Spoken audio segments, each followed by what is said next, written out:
The arena lights crackled with tension, the kind of electricity that only rises when two titans circle the same battlefield. SmackDown had already been chaotic, unpredictable, and filled with shocking twists, but nothing compared to what was about to unfold between Roman Reigns and Brock Lesnar.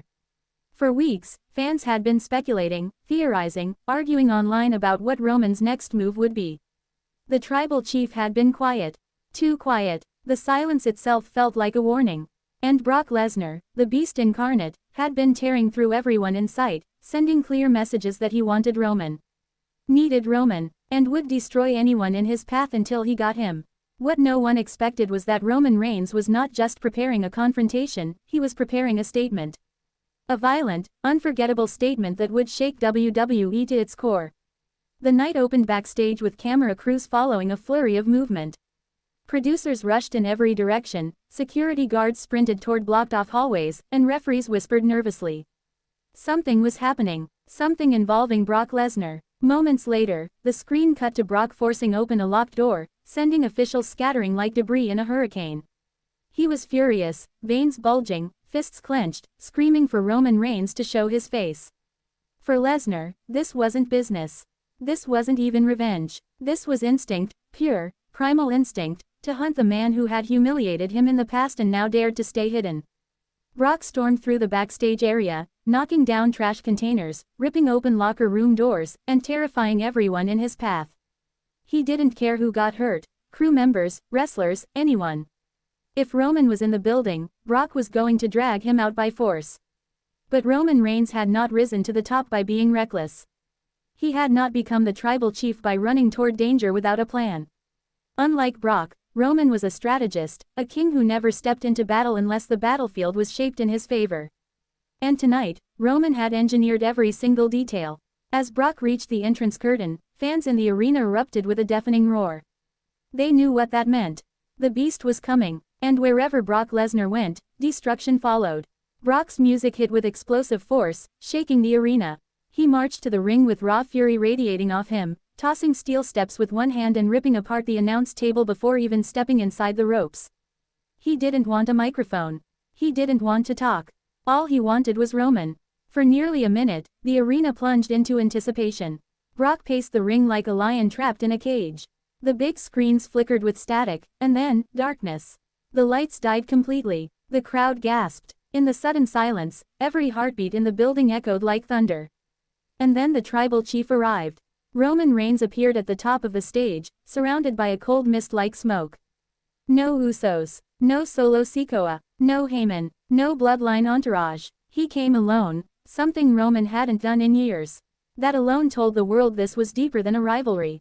It was personal. Roman walked slowly, methodically, eyes locked on Brock with a chilling calmness. In contrast to Brock's roaring fury, Roman was absolute ice. And nothing is more dangerous than a calm king preparing for war. Brock leaned forward, cracking his neck, pounding his fists together. Roman removed his lei, folded it carefully, placed it on the ramp, and stepped forward as though he expected Brock to run straight at him. But Brock didn't run. The tension was too thick, too heavy. This was not a moment for impulse. Brock had waited long enough. He was going to savor this. Roman entered the ring with an aura of dominance that made the entire arena stand still.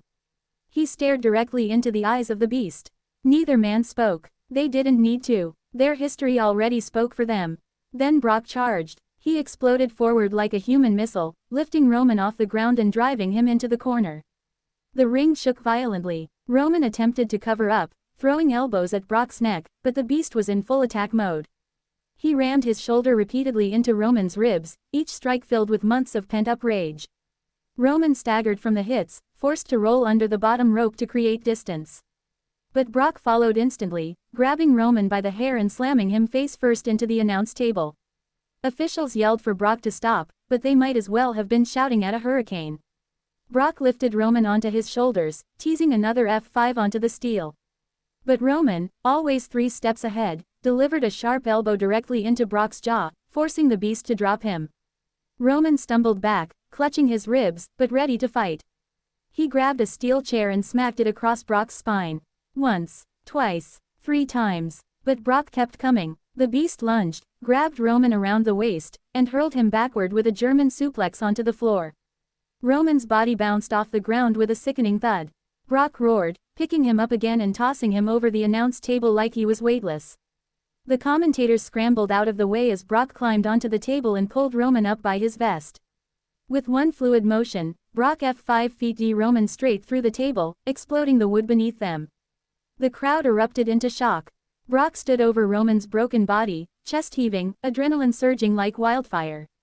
But Brock did not notice something important. Behind the ring, near the timekeeper's area, something glimmered under the arena lights. Something golden. Roman had planted a weapon earlier. And it wasn't just any weapon. It was a custom-made pair of golden brass knuckles, engraved with a single phrase. Tribal Chief.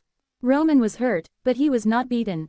Crawling through pieces of shattered table, Roman gritted his teeth and reached the timekeeper's area. The crowd noticed first. Then Brock noticed the shift in energy. Roman's hand disappeared beneath the apron. Brock charged, but he was a fraction too slow. Roman rose with unnatural speed and cracked Brock across the jaw with the brass knuckles. The strike echoed like a gunshot. The golden metal gleamed as Brock's body jerked backward. But Roman didn't stop. He delivered a second blow, then a third, each strike more brutal than the last. Brock dropped to one knee, dazed, stunned, unable to react fast enough. Roman backed up, breathing heavily, and loaded the final attack. The arena chanted Roman's name or screamed in horror, depending on where their loyalty lay. Then Roman Reigns unleashed it. The Super Punch. A full-force, golden brass knuckle-enhanced Superman punch directly across Brock Lesnar's jaw. The impact sounded like a sledgehammer hitting stone. Brock flew backward, collapsing flat on the floor. The arena exploded into chaos. Security rushed forward. Officials shielded Brock. Roman stood tall, brass knuckles still gleaming, chest rising slowly, eyes burning with dominance. He looked down at Brock with a cold, unforgiving stare. The message was clear. Brock Lesnar was mortal tonight. Human. Breakable. Roman Reigns had not just attacked Brock. He had outsmarted him, outsurvived him, outmaneuvered the beast once again. Roman lifted the golden knuckles into the air, letting the cameras zoom in on the engraving. Then he said only one sentence, a sentence the microphones barely caught but the entire world felt. Bow down, to the tribal chief. Roman dropped the knuckles onto Brock's chest before walking away. The crowd was left in stunned silence.